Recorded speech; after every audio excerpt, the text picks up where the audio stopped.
Some of Cal Thresher's attacks need to be addressed, and Dwight Manfredi's gang suffered a lot in Tulsa King Season 2, Episode 5.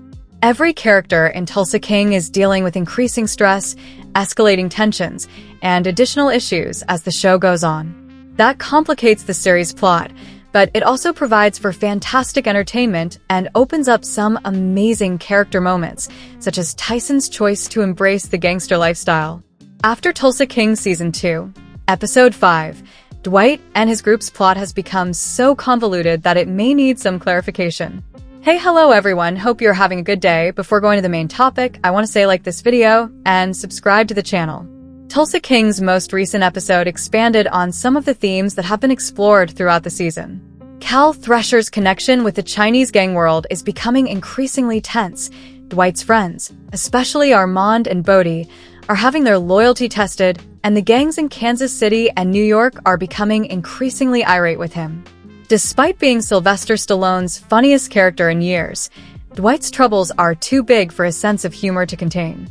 Three of the main criminals in the program, Dwight, Chicky Invernizzi, and Bill Bevilacqua, spent a large portion of Tulsa King Season 2 Episode 5 figuring out a time and location for a sit-down. Chicky and Bill were able to agree on a meeting in Atlanta, and Dwight appeared receptive to the idea as well, though he hadn't committed yet. Tulsa King Season May 2nd be significantly impacted if Dwight attends the sit-down in Atlanta. The gang scene in both the East and the West could drastically shift overnight, depending on how things turn out. At the conclusion of Tulsa King Season 2, Episode 4, Dwight stated that if his fury hadn't gotten in the way, he would have been open to making a deal with Bill. That could indicate that Dwight will be more amenable to compromise when they sit together.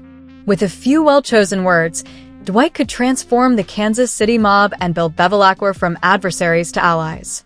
Frank Grillo's suggestion that Dwight and Bill will transition from adversarial to something else totally in an interview for Tulsa King Season 2 would also match that description. Determining what Bill and Chicky want from the meeting is more difficult than figuring out what Dwight stands to gain from the sit-down. Bill may be happy to only receive a portion of Dwight's Tulsa profits, but he may also demand more than money because he is still upset about Carl's passing. Given their tumultuous past and Chicky's instability, he probably won't want to strike any sort of agreement with Dwight. Vince, Chicky's capo, may have a greater chance to take over the Invernizzi criminal family as a result of the sit-down. When Cal Thresher's crew showed up at the wind farm and began demolishing it, it was one of the most dramatic scenes in Tulsa King Season 2, Episode 5. There was some underlying complexity to the matter, even though their objective was very obvious. They wanted to put Dwight's project on hold and cost him money and time to get it back up and running. For starters, Cal used power against Jackie Ming in addition to attacking Dwight. Cal was retaliating by using his employees against their will after Jackie had established his control over the poppy fields and killed the robbers. Destroying Dwight's wind farm had another covert goal that was more psychological in nature. Dwight and his gang have been on edge ever since the failed hit. Bodie and the rest of the gang in the even higher plane were always under stress, and Dwight wouldn't leave his house without Bigfoot on the lookout. The reminder that Cal Thresher was constantly trying to find a way to stab them in the back was provided by his attack on the wind farm. In essence, it was a warning to always be alert, which might lead to some major conflict between Dwight and his supporters. Following his somewhat successful assault on Dwight's wind farm, Cal Thresher called Bill Bevilacqua. Though it didn't give a complete picture of everything that has transpired between them, their talk did provide some further insight into their relationship and past. He had worked with Cal for a while, as Bill mentioned, but he ultimately intended to end the collaboration and give the Chinese gang his place. However, it is unclear what led to their breakup, why Bill no longer wanted to be affiliated with Cal, and the nature of their relationship in Tulsa King Season 2. Bill and Cal are no longer working together, based on what little can be inferred from his statements. That might have a significant impact on Tulsa King Season 2, as it implies that Bill will probably not assist Cal in resolving any future conflicts with Dwight or the Chinese gang. Cal must have had a compelling reason for terminating the relationship, because Bill is a successful businessman and mobster. It's possible that whatever caused them to part ways was severe enough to keep Bill from ever again assisting Cal. In addition to ordering the over mashup at the wind farm, Cal Thresher also used a really perplexing power move at the end of the episode to attack Dwight. A waiter informed Dwight and Margaret Devereaux that Thresher had given them a pricey bottle of wine as they sat down for their date. That was just as heinous as sending his soldiers to the wind farm, but it's definitely not the kind of thing you'd expect from someone as spiteful as Cal. The bottle of champagne jeopardized Dwight's personal life, while Cal's initial attack threatened his business. It's possible that Cal was attempting to sour relations between Margaret and Dwight. Margaret was obviously growing agitated at Dwight and Cal's argument throughout Tulsa King Season 2, Episode 5. She even insisted that his name not be mentioned at all at the beginning of the date. Cal might have been attempting to spoil their date and target Dwight's romantic life and business. In an earlier episode, Cal also made a move on Margaret, although it seemed that his goal was more to harm Dwight than to get Margaret's approval. But in addition to disparaging Dwight's private life, Cal also gave the thug a subliminal message. In essence, Cal was engaging in psychological warfare when he sent Dwight and Margaret a bottle of champagne. He wanted them to know that he was constantly keeping an eye on them, that he knew when and where they would be, and that he could even get in touch with them at their most intimate times, such as when they were out on a date. As Tulsa King Season 2 progresses, it's another attempt to shake Dwight, and it may cause him to become extremely stressed and paranoid. Although the third season of Tulsa King has not yet been confirmed by Paramount, one of the show's stars has stated that the production team is holding the studio space in Atlanta. It's still held, Tatiana Zappardino, who portrays Tina Manfredi, Dwight's daughter, stated. I think they want to start a third season right away because all the sets are held. However, you must wait for the numbers to return.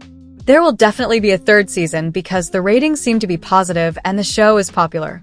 It was until a month before filming that the actor revealed the Season 2 renewal.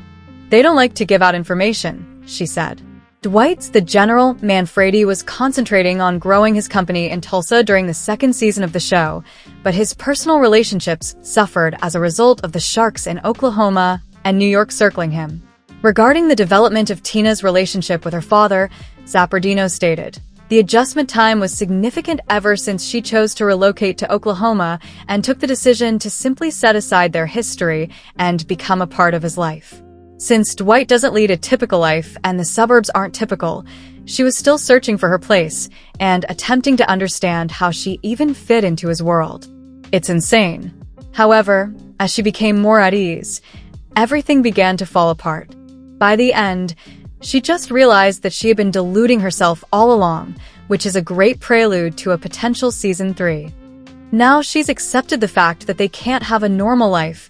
Let's see how it goes with embracing the darker parts of the world.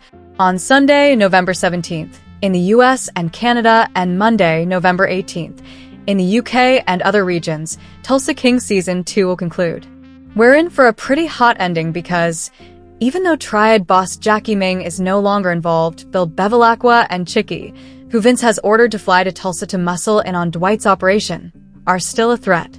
Things are looking exciting for Season 3 after the incredible Tulsa King Season 2. As the stress increases threefold, Sylvester Stallone's character Dwight Manfredi will do everything it takes to keep control of Tulsa. Tulsa King Season 2. The creative creation of Taylor Sheridan mostly centers on new adversaries, power struggles, and shifting alliances, but Manfredi wins out in the end. The criminal drama, which was first released in 2022, centers on Manfredi's battle to increase his territory in Tulsa while juggling personal problems, fighting with rival gangs for control, and the police. Here are 5 predictions for Tulsa King Season 3, as viewers eagerly await how Manfredi's growing empire will handle fresh challenges. The idea of Charles Chicky Invernizzi, Dominic Lombardozzi, and Manfredi working together may have sounded unrealistic at the beginning of Season 2, but Chicky is likely to turn to his longtime, devoted friend Manfredi for help after Vincent Piazza, outwits him. Although I am assuming that Manfredi may be reluctant to work with Chicky, the situation is not totally dire given their common experience. It's likely that after the two team up, Vince's situation would deteriorate and Manfredi's resolve to assert his dominance will intensify. Although I acknowledge that this is a surprising turn of events, it may present fresh tension and opportunities for further character growth. In Tulsa King Season 3, It won't be shocking if Manfredi is betrayed by one of his gang members. This may be a plot point that changes everything. Even though Manfredi is ultimately victorious, we see Armand Trucy, Max Casella, take the hit in Tulsa King Season 2, which had some severe ramifications, even though the majority of his gang has always been loyal to him. Dennis "Goody" Karangi, played by Chris Caldovino, is one of the most likely suspects for this betrayal. Since leaving Chicky's group and joining Manfredi, he has always been loyal, but his reticent and self-conscious nature makes him an easy target for betrayal. The strongest character in Tulsa King must be Tina Manfredi, Tatiana Zappardino, who has consistently stood by her father no matter what. Given that Tina has the capacity to improve her father's situation, I believe she deserves a lot more care and screen time. It's time for a female character to take command in a world full of men, and who better than Manfredi's own kin? Tina? I think Tulsa King Season 3 will take a positive turn, and Tina might take matters into her own hands, giving her character a compelling and exciting evolution. Manfredi will probably assist him in regaining his gang once he teams up with Chicky, which will result in an altercation with Vince. As a character, Vince is a clever, calculating person who knows how to play his cards. Manfredi will therefore have a hard time defeating him because he would have to use his thoughts instead of his weapons. I expect a bloody and terrible power struggle if Dwight succeeds in unseating Vince, which Tulsa King masterfully manages with its dramatic and action-packed sequences. Vince's death, in my opinion, might give Manfredi more respect and make other mafia bosses even more awe of him, thus solidifying his position as one of the most powerful mafia bosses. Tulsa King Season 3 wouldn't exist without violent and gory battles. I hope this tradition is maintained in the upcoming season. As demonstrated in Tulsa King Season 2, the growing friction between Manfredi and the Triad is intensifying, so I believe that a full-fledged gang war in Season 3 is on the horizon. In Season 3, the Chinese Triad might do everything it takes to exact revenge after Jackie Ming's, Rich Ting, passing.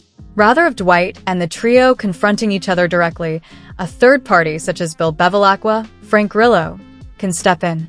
Now, I realize this is a ridiculous assumption, but since Bevilacqua is a cunning man who knows how to play his cards, he will undoubtedly work with Manfredi. The first stage in that alliance is to settle the dispute between Triad and Manfredi's gang. Let us know in your comments. And stay tuned by subscribing our channel to get more updates like this. Thanks everyone.